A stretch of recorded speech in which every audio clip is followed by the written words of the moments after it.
Kad tu iepērcies, vai tu pievērsi uzmanību marķējumam uz produktu iepakojumu? Ne tikai zīmolam šeit, priekšpusē, bet arī pārējai informācijai uz produkta marķējumu.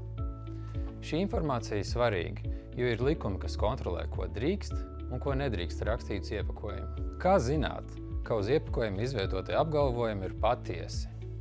Ražotāji bieži veido produktu iepakojumu tā, lai produkts izceltos un veikalā būtu pamanāmāks. Tomēr ir obligāti jāievēro pārtiks produktu marķēšanas noteikumi, kā arī, ja ražotājs vēlas, tad viņš uz iepakojumu var izvietot uzturvērtības un veselīguma norādes. Tās ir zinātniski pamatotas un to lietošana ir noteikta likumdošanā. Kas tad īsti ir kas?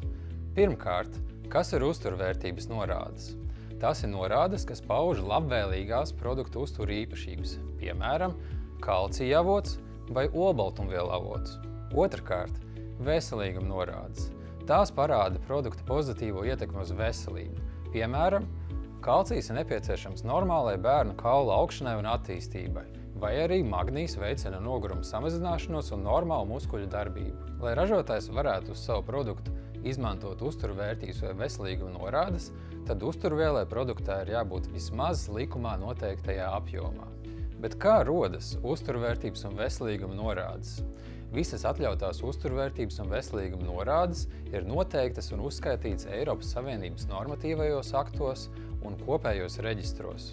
Tev, kā patērētājiem, tas dod garantiju, ka norādes ir izskatītas Eiropas pārtikas nekaitīguma iestādē EFSA un pamatotas ar zinātniskiem pētījumiem, bet tomēr esi vērīgs.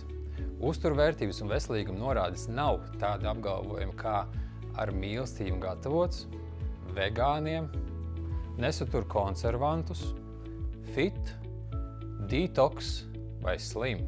Uzzini vairāk par norādēm mūsu jaunajā ceļvedī, kas ir pieejams Institūta Bioar mājaslapā. Ja esi ievērojis maldinošu informāciju uz produktu iepakojumu vai reklāmā, lūdzu ziņo pārtikas un veterinārajiem dienestam vai patērētāju tiesību un aizsardzības centram. Savukārt ražotāji vienmēr ir laipni aicināti pie mums uz konsultācijām.